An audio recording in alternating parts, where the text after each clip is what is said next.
So, what can you see? I can see kind of a wall of what looks like paper titles floating in front of me. How does it feel, just that visual space to work in? It's kind of, for me, it's probably a little bit too close, and some of them are overlapping, which is... Overlapping is not ideal. Okay, so look at your left hand.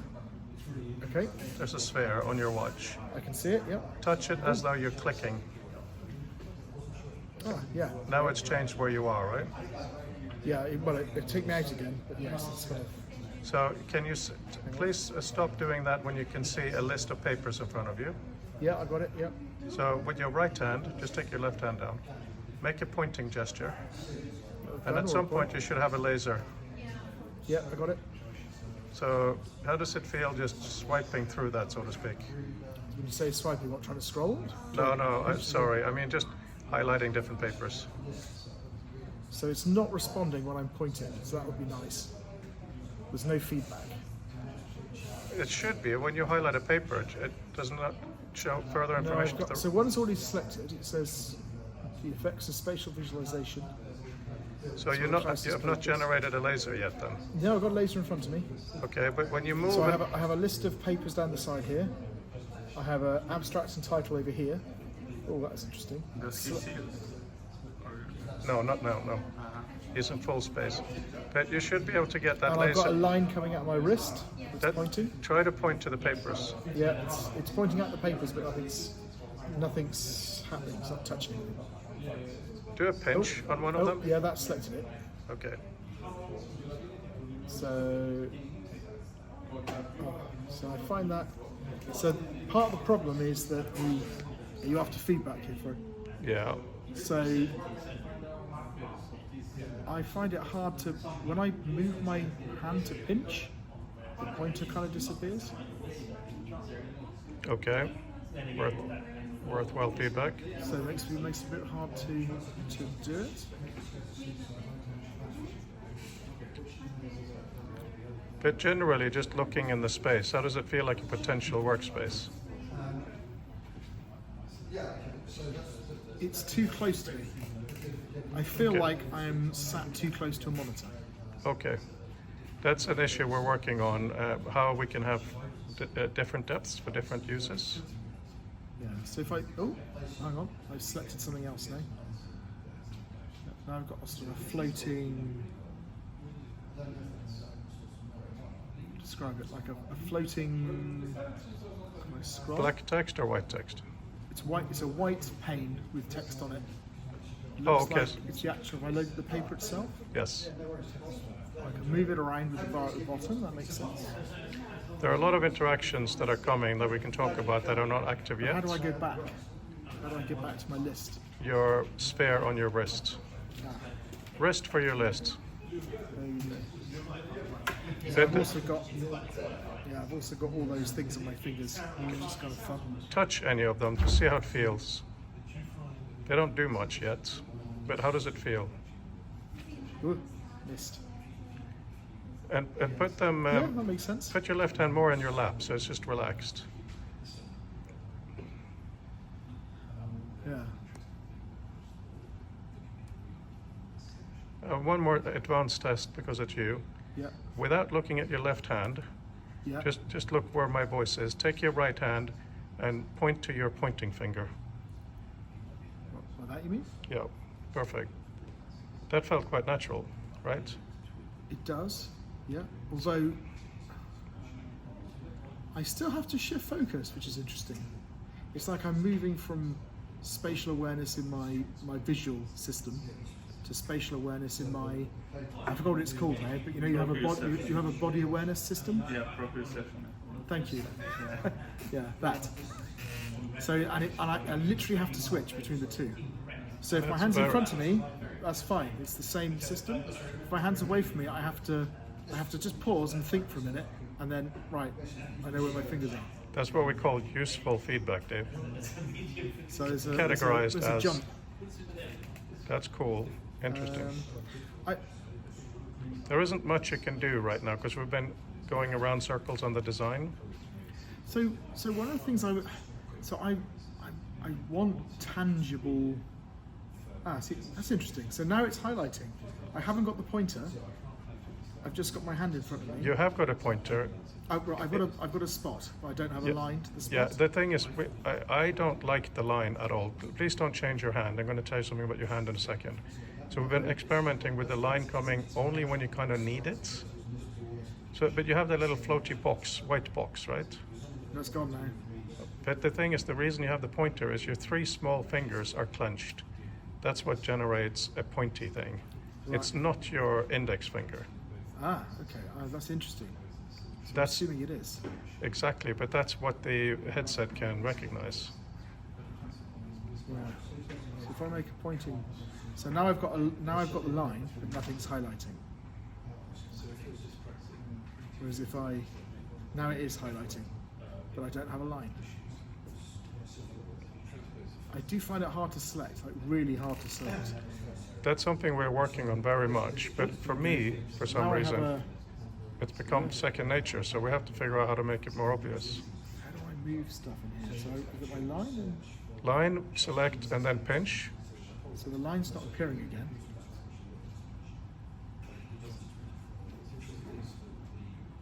Yeah, I'm not getting any. Just make it really obvious you're doing the 3 fingers. Yeah, and then wait a second.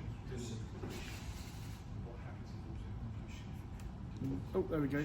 Now I've got a line. It's like it's failing to track for some reason. The line's there, but my hand's moving and the line's not following me.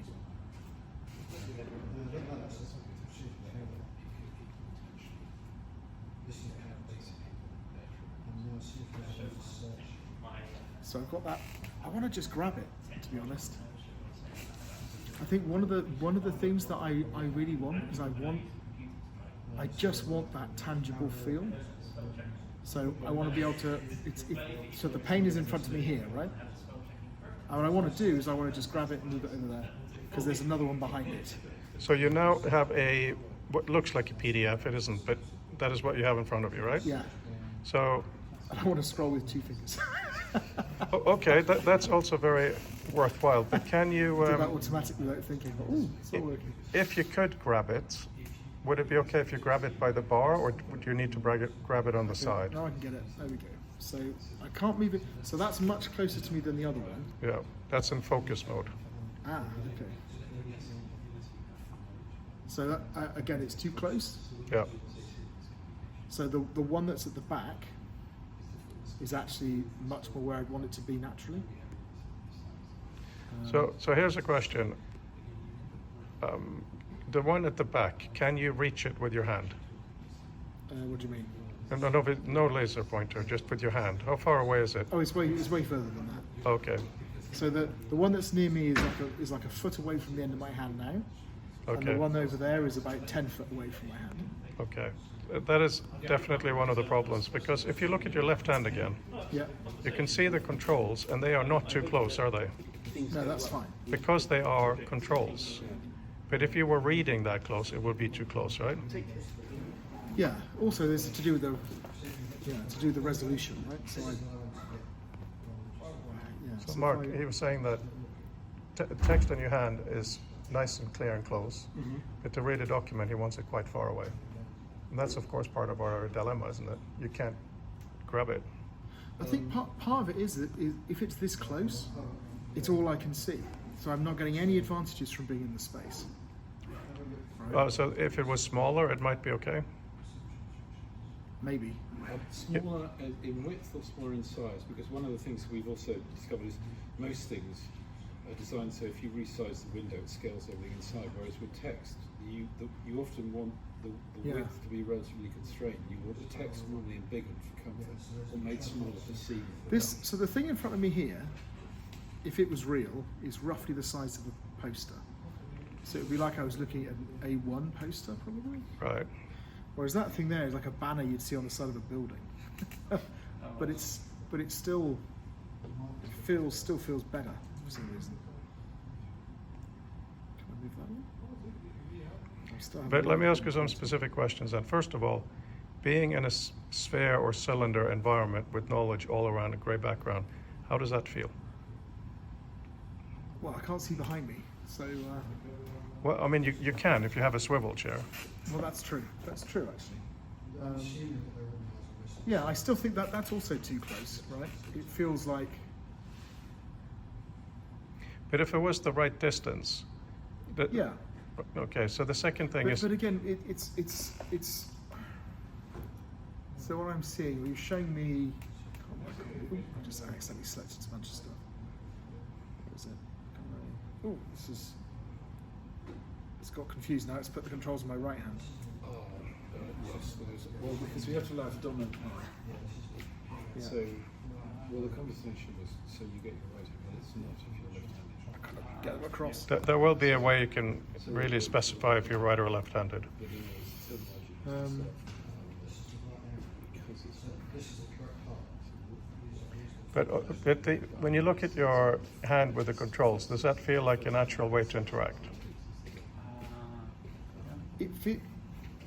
Yes and no.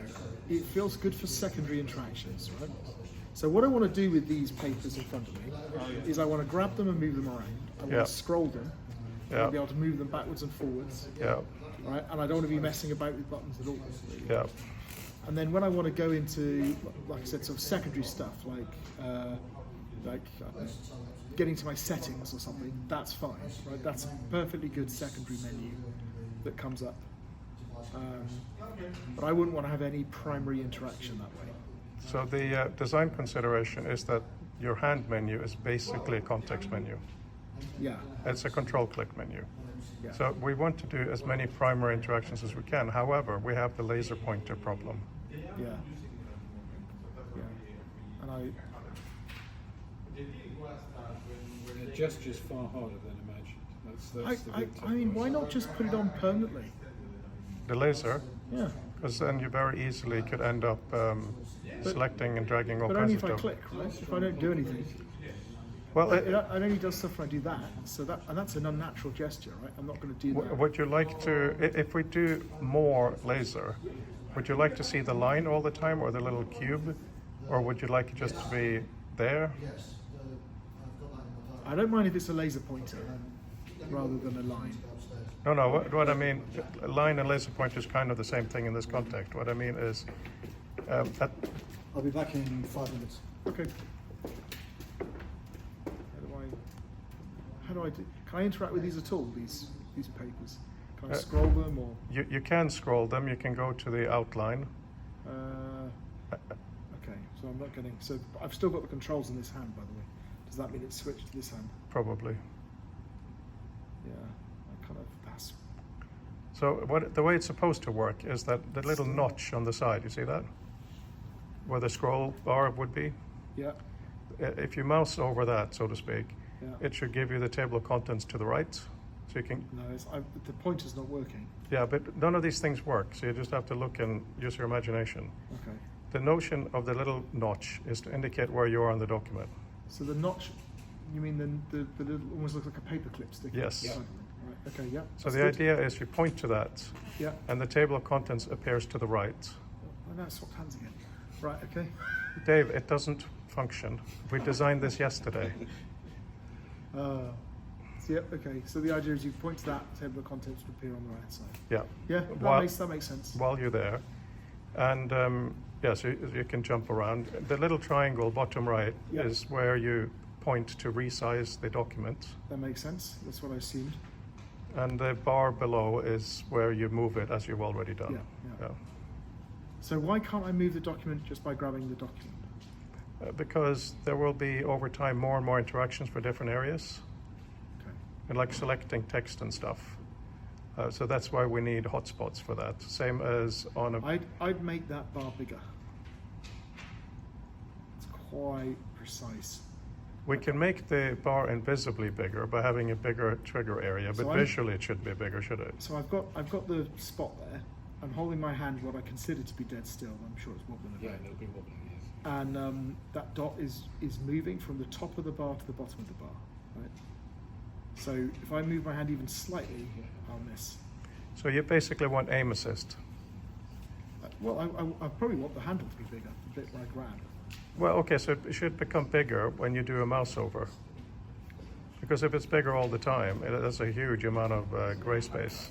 Yeah. Okay. No, they're not actually VR or AR at all. Can I? You hit those on. What happens if I select one of those? Hopefully the battery's still. Okay, and I can tap there to get back in here. Tell me if you can hear some. I have the same problem with the list. Okay. I So think what you can do now is let me pause that. it's Take quite three hard to fingers. select something. Oh, another one. Right, and now they're floating. So I think what's going on is as I'm getting more papers up, I want to very quickly move them around, right? And then Yeah. ask And a I, question.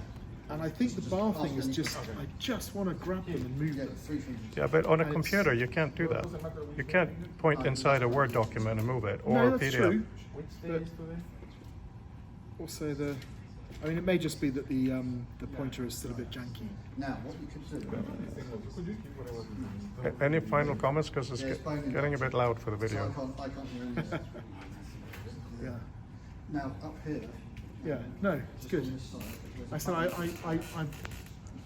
I really do want those tabs. I'm wondering your thing about the snap takes a picture. snap to action. Just take the picture. Hold it for That 3 seconds. that seems like it No, might so be a really no, useful idea. Hold for 3 seconds. And I can imagine something similar while you scan the document. If as I scan the document, it is automatically selecting hot points underneath me and showing me what I can interact with. One That seems like it would be useful. And the same for things like the drag bar. Yeah. So those are the two And then things. you that's a can very do. natural interaction to go back to this list. Yeah.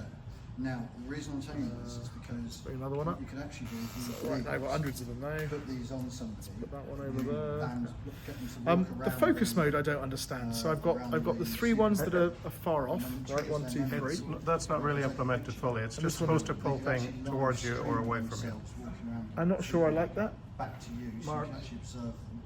Mark. So they could even just say, I've had a trigger, and you would be able to watch on the video and mark that point on the video, right? Oh, sorry. Yeah. Yeah. Even those ones are too big. Maybe. Yeah. Okay. I really, this is where the spatial hypertext stuff comes in. Yeah. Because I really want there to be some advantage to having these four things in front of me, right? Making some kind of connections or. Yeah, the notion is that, first of all, the background texty bits Yeah. are elements you can select, and it'll highlight document based on those things. Yeah. So that's one part of it. And also, from the proceedings list, you should be able to tear them off and put them in different chunks, depending on what you want to do with the documents. Okay. So I've opened up another thing. How do I close them? I have no idea at the moment. What was if I click outline? Is that really? Oh yeah. Oh, that outline works. There's the references. It's giving me a list of references. The references are. So when you look at a document and you click on the references at the bottom, that Yeah. is an entirely new and different view. Yeah. So that's going to be designed to make Les happy. Wow. So that's not going to be a rectangle, that's going to be completely different. Unfortunately, I've just picked one that has 100 references. Yeah. So I've got a massive wall of text.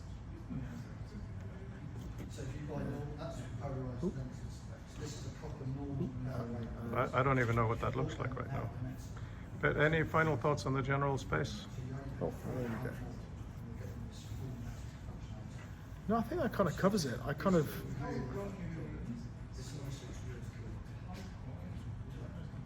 Basically what's happened is I've figured out how to actually interact with the thing. Right. So doing this actually gives me the pointer and lets me pinch and gives me rough control over what I'm looking at. So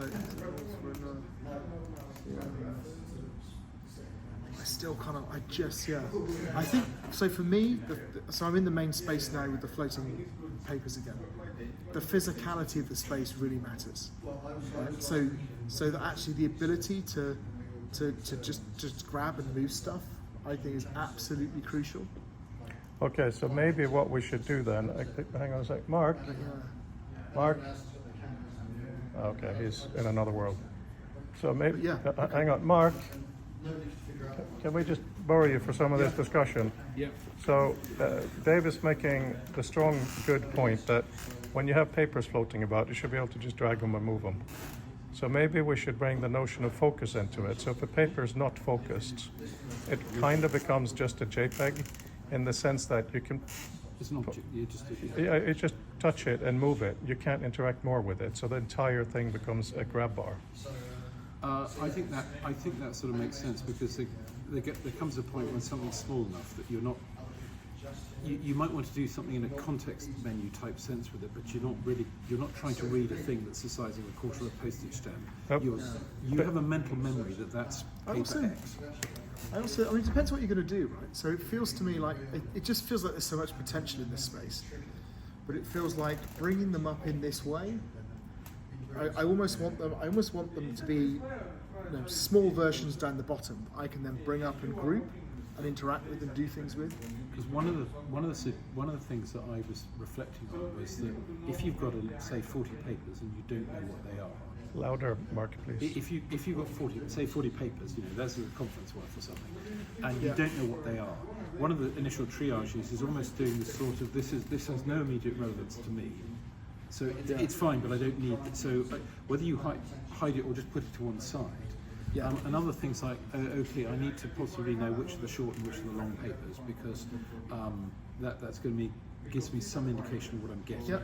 So, And then the degree to which you can decompose, say, okay, I've got the title, but maybe I need to know, it might be useful, say, to see the abstract and all, maybe the number of references or all the references. These are things we're trying to fine tune at the moment. yeah, so I also think, so when I selected the references thing, that appeared as a separate list, which is the biggest thing I can see. It's absolutely massive. It's like the side of the building. but that's just indicative. But anyway, yes. Yeah. But I can't, but I wonder whether it needs to be attached to the document. It almost feels like what I want to have is like have a document slide out from behind it with that information on. Okay, so I can almost imagine having tabs down the side, right? And I just pull them out. I'm like, oh, there's the references, there's the abstract, there's the author bio. I don't know. So it feels like the precise bits don't matter. I think what I'm getting at is that paper is a thing, and I want information about that paper to be part of this unit that I can then grab and move around and manipulate. So you wanted a sort of contingent display to the document? Yeah, I think so. So on Like I that, said, imagine it popping out to the side like that, or being just connected. So- I think that's how you describe the table of contents to work, right? Yes. Just so, but I want the same thing for the other things. so Dave, yesterday what we decided is when you're in the proceedings view, Yeah. there will be something like a little triangle on the side. You tap on it, and all the metadata that is in the proceeding or the documents, such as short paper, long paper, whatever, will come up. You tap that, and that will then be a criteria on a bar on the left, just as you described. Yeah.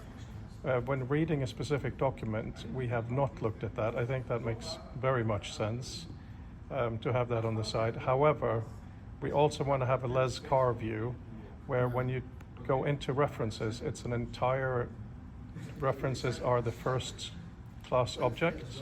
Yeah. So you one can reference. you want to navigate the citation. What are you doing? I was going to take it off. No, wait, don't. Okay, hang on. All right.